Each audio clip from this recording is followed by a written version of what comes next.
스트럭처 신디케이트, 레이어4, 더 신디케이트 디브리프, 상속세 60%의 대가, 넥슨과 한미사이언스, 투항하면 묶이고 저항하면 찢긴다. 우리는 흔히 자본주의 사회에서 기업의 주인이 바뀐다는 것을 시장의 실패나 경영진의 무능 탓으로 돌리곤 합니다. 더 혁신적인 경쟁자가 나타나 시장을 장악했거나 경영진이 치명적인 오판을 내려 회사가 기울었을 때 비로소 주인이 바뀐다고 믿는 것입니다.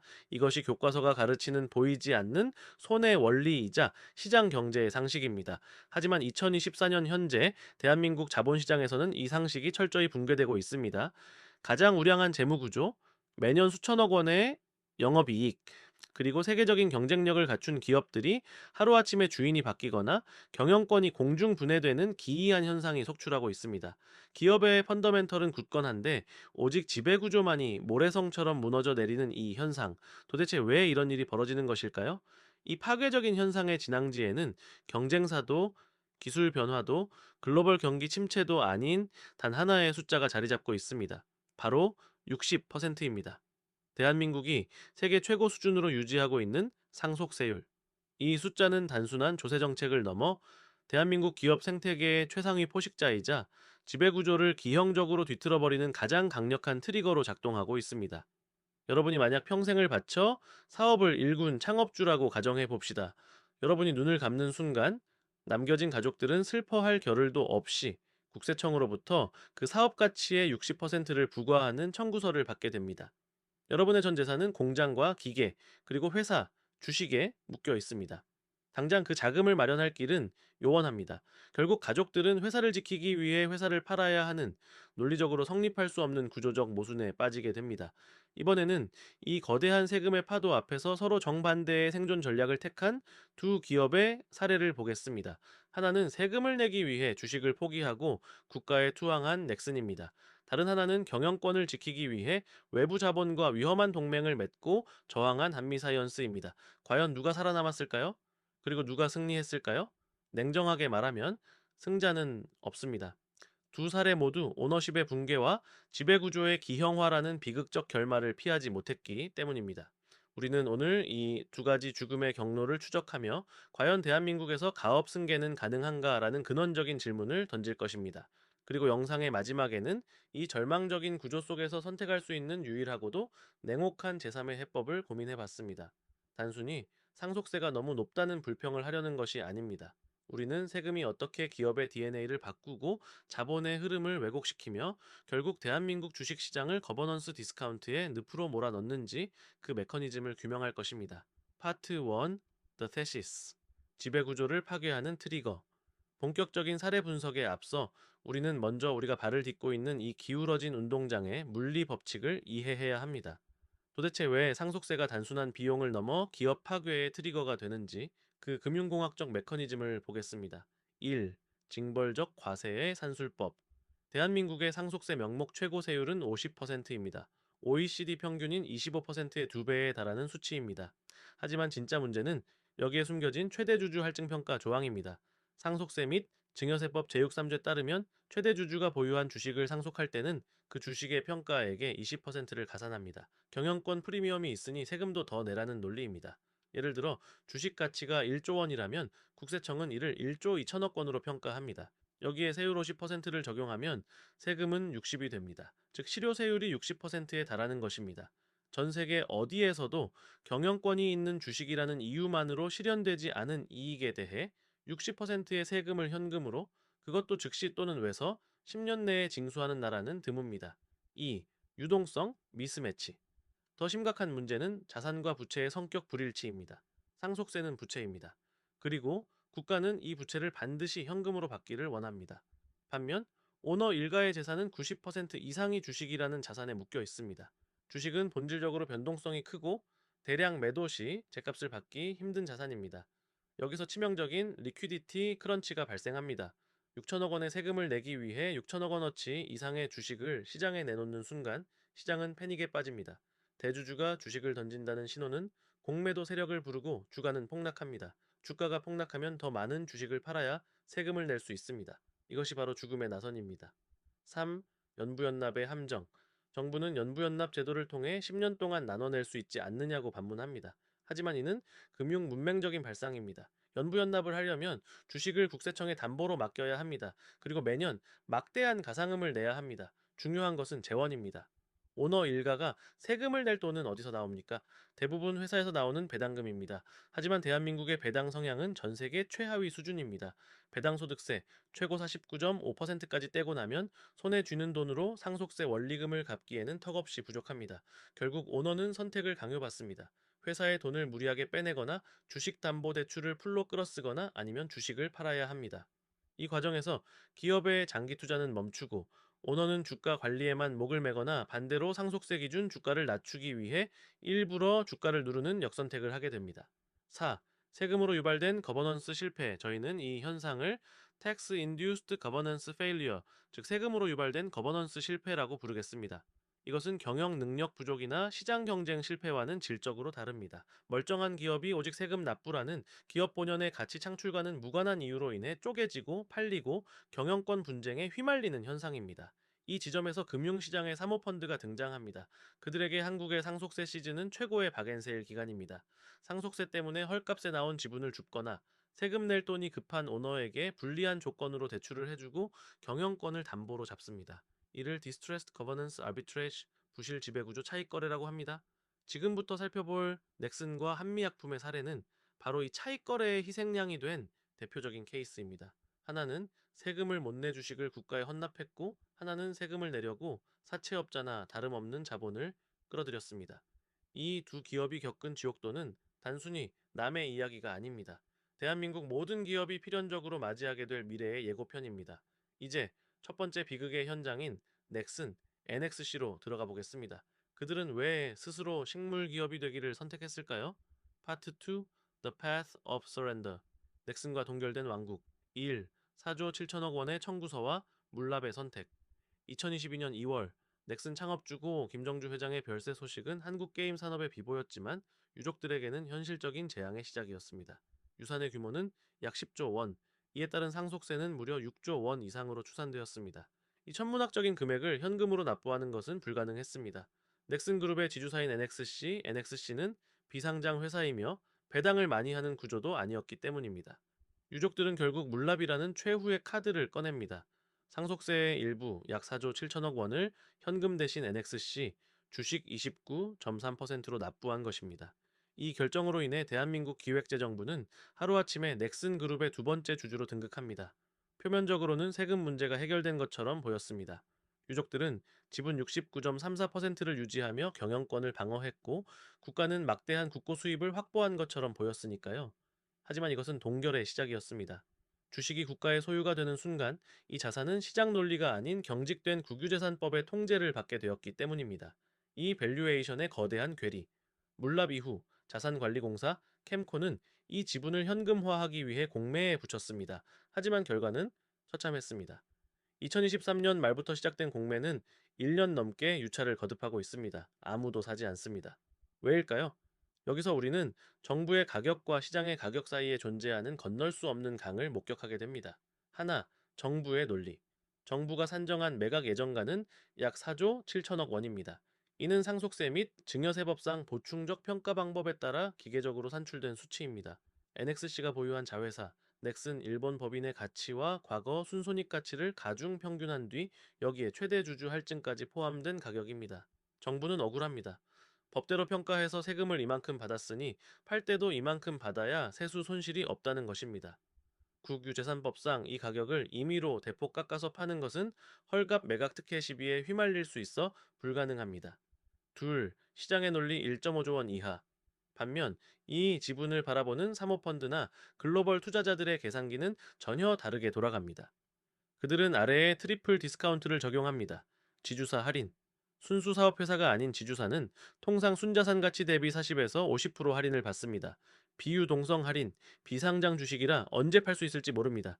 여기서 20에서 30%가 더 깎입니다. 소수 지분, 할인, 이것이 핵심입니다. 29.3%를 사도 경영권이 없습니다. 이사 선임권도 없고 배당을 강제할 수도 없습니다. 경영권 없는 비상장 2대 주주 지분은 빚 좋은 개살구일 뿐입니다. 여기서 또다시 30% 이상이 할인됩니다. 이 모든 할인을 적용하면 따르면 시장이 보는 적정가는 1조 5천억 원 수준에 불과합니다. 정부 가격의 3분의 1 토막입니다. 이 거대한 괴리가 해소되지 않는 한 거래는 영원히 성사될 수 없습니다. 3. 유동성 함정과 좀비 주주, 이 교착 상태가 만들어낸 결과는 무엇입니까? 기획재정부는 NXC의 좀비 주주가 되었습니다. 의결권 행사를 통해 경영에 기여하지도 못하고 그렇다고 지분을 팔고 나가지도 못하는 존재입니다. 이 4조 7천억 원어치의 국부는 국고에 귀속되었으나 현금화되지 못해 복지 예산으로도 국방 예산으로도 쓰이지 못하고 장부상에만 존재하는 허수가 되었습니다. 더 심각한 것은 기업 NXC가 겪는 기회비용입니다. 두 대 주주가 정부로 묶여있는 상황에서 유족이나 경영진은 대담한 자본 조달이나 구조조정을 시도하기 어렵습니다. 만약 NXC가 상장을 하려 해도 구주 매출을 통해 정부 지분을 털어내야 하는데 공모가가 정부 희망가 4조 7천억 원 기준에 미치지 못하면 상장 자체가 불가능합니다. M&A도 마찬가지입니다. 잠재적 매수자는 정부 지분 29.3%가 언제, 누구에게, 얼마에 넘어갈지 모르는 불확실성을 리스크로 인식합니다. 이 리스크 자체가 기업 가치를 깎아먹는 요인이 됩니다. 4. 투항의 대가, 출구 없는 미로. 결국 넥슨의 사례는 상속세를 내기 위해 국가에 투항했지만 그 결과 기업과 국가 모두가 패자가 되는 게임임을 보여줍니다. 유족들은 경영권은 지켰으나 자산의 유동성이 꽁꽁 묶인 부자유한 성주가 되었고 국가는 주식은 받았으나 돈은 만져보지 못한 가난한 채권자가 되었습니다. 시장의 일부 플레이어들은 언젠가 유족들이 이 지분을 되사오거나 제3자가 통매각을 시도할 때까지 기다리면 된다고 말합니다. 이것을 옵션 베팅이라고 합니다. 하지만 그 언젠가가 5년 뒤일지 10년 뒤일지 기약할 수 없다라는 것이 문제입니다. 넥슨은 그렇게 세계적인 IP를 보유하고도 지배구조의 감옥에 갇힌 동결된 왕국이 되었습니다. 이것이 상속세 물납 제도가 초래한 구조적 비극입니다. 파트 3. The Path of Resistance. 한미사이언스와 누더기가 된 성체. 넥슨이 투항하여 얼어붙었다면 한미약품, 한미사이언스는 저항하다가 산산조각이 나고 있습니다. 한미약품 그룹은 한국형 R&D의 신화로 불리던 곳입니다. 하지만 지금 한미약품을 검색하면 신약 개발 소식보다 경영권 분쟁, 가처분 소송, 임시 주주총회 같은 단어가 먼저 뜹니다. 1. 5,400억 원의 압박과 OCI 통합의 실패 비극은 2020년 임성기 창업주의 타계와 함께 시작되었습니다. 남겨진 가족들에게 부과된 상속세는 약 5,400억 원. 송영숙 회장과 임주현 부회장, 모녀 측은 이 막대한 세금을 감당할 수 없었습니다. 주가 하락으로 인해 주식담보대출의 한계도 찾아왔습니다. 그들은 백기사가 아닌 아예 다른 가문과의 통합을 시도합니다. 바로 OCI 그룹과의 합병 시도였습니다. 이 딜의 구조는 매우 독특했습니다. 모녀 측이 보유한 한미사이언스 지분을 OCI에 현물 출자하고 그 대가로 OCI 홀딩스 주식을 받는 방식이었습니다. 경영권은 사실상 넘기지만 상속세 재원을 마련하고 OCI의 자금력으로 신약 개발을 지속하겠다는 명분이었습니다. 하지만 이는 이종 결합이었습니다. 태양광 회사인 OCI와 제약사인 한미의 결합에 시장은 의문을 표했고 무엇보다 배제되었던 창업주의 아들들이 강력히 반발했습니다. 법원이 형제 측의 가처분 신청을 인용하면서 이 통합은 무산되었습니다. 2. 백기사의 가면을 쓴 기타 비상무이사. 통합 실패 후 모녀 측은 더욱 궁지에 몰렸습니다. 상속세 납부 기한은 다가오고 형제들과의 갈등은 격화되었습니다. 이때 등장한 인물이 바로 신동국 한양정밀 회장입니다. 그는 임성기 창업주의 고향 후배이자 오랜 지인으로 한미사이언스 지분 약 12%를 보유한 개인 최대 주주였습니다. 초기에는 형제 편에 서서 OCI 통합을 막았던 그는 돌연 태도를 바꿔 모녀 측과 손을 잡습니다. 이른바 삼자연합, 신동국, 송영숙, 임주현의 탄생입니다. 신동국 회장은 모녀의 지분 6.5%를 약 1,600억 원에 매입해 줍니다. 모녀에게는 가뭄의 단비 같은 상속세 재원이었습니다. 하지만 세상에 공짜는 없습니다. 그는 단순한 재무적 투자자로 남지 않았습니다. 그는 기타 비상무이사라는 직함으로 이사회에 진입했고 나아가 전문 경영인 체제 도입을 명분으로 회사의 인사권과 조직 개편을 주도하기 시작했습니다.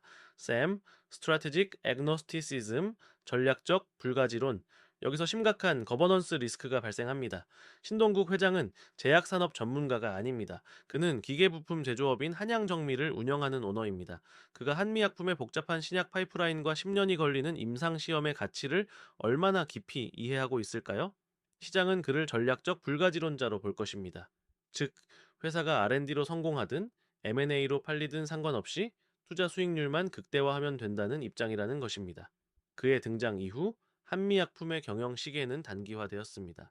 장기적인 R&D 투자보다는 당장의 주가 부양이 중요해지는 추세입니다. 왜냐하면은 주가가 올라야 신동국 회장도 상속세를 내야 하는 모녀 측도 엑시트하거나 담보 여력을 확보할 수 있기 때문입니다. 이것은 주주가치 제고처럼 보이지만 실상은 오너들의 유동성 확보를 위한 주가 부양입니다. 기업의 본질 가치와는 무관한 머니게임이 된 것입니다. 4. 누더기가 된 지배구조. 현재 한미사이언스의 지배구조는 그야말로 누더기입니다. 이 사회는 삼자연합 측 인사와 형제 측 인사가 뒤섞여 말 건마다 표대결을 벌입니다. 의사결정은 지연되고 임직원들은 어느 줄에 서야 할지 눈치만 봅니다. 더 무서운 것은 잠재적 매물화입니다. 시장은 삼자연합이 결국 지분을 통째로 사모펀드에 매각할 것이라고 예상합니다. 실제로 글로벌 사모투자인 EQT 파트너스 등이 거론되기도 했습니다. 창업주가 평생을 바쳐 지키려 했던 한미라는 이름은 이제 상속세를 내기 위해 언제든 쪼개 팔 수 있는 금융상품으로 전락했습니다. 백기사인 줄 알았던 외부 자본이 안방을 차지하고 창업 가문의 일원들은 서로를 고소고발하며 회사의 미래는 뒷전이 된 상황. 이것이 바로 상속세가 유발한 저항의 대가입니다. 주식을 지키려다 회사를 잃어버린 아이러니. 이 비극적인 결말은 과연 무리하게 경영권을 승계하는 것이 정답인가라는 묵직한 질문을 던지고 있습니다. 파트 4. 필연적 붕괴. 1. 저항과 투항, 그 끝은 모두 지배력 상실. 넥슨과 한미사이언스. 두 기업이 선택한 길은 180도 달랐습니다. 넥슨은 상속세라는 거대한 파도 앞에서 더 이상 못 버티겠다며 배의 일부를 떼어주고 닻을 내려버렸습니다. 반면 한미약품은 배를 절대 뺏길 수 없다며 다른 배를 묶어서 폭풍우 속으로 항해를 지속했습니다. 하지만 그들이 도착한 항구는 같습니다. 바로 지배력의 상실이라는 황무지입니다. 넥슨 유족들은 최대 주주 타이틀은 지켰지만 자산의 유동성과 처분권이라는 소유권의 핵심 권능을 잃었습니다. 한미 유족들은 경영 참여를 선언했지만 이사회의 주도권을 제3자에게 넘겨주며 사실상 식물 오너가 될 위기에 처했습니다. 이것은 무엇을 의미합니까? 상속세율 60% 환경에서 기업의 온전한 승계는 수학적으로 불가능하다는 명제가 증명된 것입니다. 이것은 의지의 문제가 아닙니다. 자본의 물리 법칙입니다. 2. 피동적 국유화 대 약탈적 금융화. 저희는 이 현상을 두 가지의 구조적 현상으로 진단합니다. 하나, 피동적 국유화. 넥슨의 사례입니다. 국가가 원하지 않았음에도 민간 기업의 주요 주주가 되는 현상입니다. 국가는 기업을 경영할 능력이 없고 기업은 국가 눈치를 보느라 혁신을 멈춥니다. 이는 자본주의의 활력을 떨어뜨리는 관치의 좀비 버전입니다. 둘, 약탈적 금융화. 한미의 사례입니다. 상속세 납부를 위해 기회주의에 집착하는 금융자본이 산업자본을 잠식하는 현상입니다. R&D에 쓰여야 할 돈이 기회주의로 인해 배당과 자사주 매입으로 유출되고 회사의 장기 비전은 펀드 매니저의 엑시트 스케줄에 맞춰 조정됩니다. 결국 상속세는 부의 재분배라는 본래의 목적을 달성하기는커녕 건실한 산업자본을 국가의 창고에 가두거나 투기자본의 먹잇감으로 던져주는 결과만을 낳고 있습니다. 셋, 코리아 디스카운트의 진짜 원인. 우리는 흔히 코리아 디스카운트의 원인으로 북한 리스크나 불투명한 회계를 꼽습니다. 하지만 진짜 원인은 바로 이 불안정한 승계 구조에 있습니다. 글로벌 투자자 입장에서 생각해 보십시오. 한국의 초우량 기업들이 오너가 사망할 때마다 상속세를 내느라 계열사를 팔고 합병을 하고 주가를 인위적으로 누를 가능성이 있다면 마음 놓고 장기 투자를 하기 어려운 환경은 확실히 아닐 것입니다. 한미약품 사태를 본 외국인 투자자들은 이렇게 생각할 것입니다. 한국 기업은 펀더멘털이 아무리 좋아도 소용없다. CEO가 죽으면 그 회사는 쪼개진다. 이 불확실성이야말로 한국 주식시장의 밸류에이션을 짓누르는 가장 무거운 바위입니다. 상속세가 존재하는 한 한국 시장에서 지속 가능한 경영은 신기루에 불과합니다. 넷, 다가올 미래, The Great Buyout Era. 이제 우리는 인정해야 합니다. 1세대 창업주들이 일궈낸 재벌 중심의 소유 경영 모델은 그 수명을 다했습니다.